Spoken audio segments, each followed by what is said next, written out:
Pozor. Takže vítam tu dievčatá zo Šale. Mali ste teraz ťažký zápas. Ako sa vám hralo a aké sú pocity zo zápasu? Veľmi dobre sa nám hralo. Ale prečo? Veľmi dobre sa nám hralo. A podľa nás sme dali najlepší výkon celých majstrovstiev. No ja som sedela, ale tak, podľa mňa to všetko robila rozhodkyňa. OK. A kde boli tie zlomy kritické v zápase?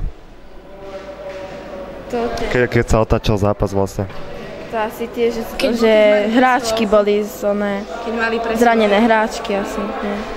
Keď mali presilovku, druhé družstvo, tak nám dali góly. Čo hovoríte na výkon Stupový?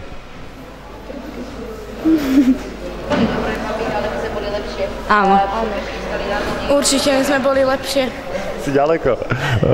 OK. Ako sa vám vlastne páčilo ubytovanie a celý včerajší deň? No ubytovanie je najlepšie, lebo tam môžeme robiť zle. A toto tu, no najradšej by som už išla domov. No, to isté čo ona. Ďakujem vám teda za rozhovor, babi, a držím palce. Ešte máte nejaký zápas? Máme ešte 2. OK, tak vyhrajte. No, máme tu trenérku zo Šale. Čo hovoríte na zápas? No, po včerajších výbuchoch môjho družstva dneska nastal obrad veľký, z čoho som veľmi spokojná, za to im chcem veľmi poďakovať. Myslím si, že dneska nevyhral lepší, skôr šťastnejší. Rozhodlo aj to, že mali na svojej strane také publikum? Určite.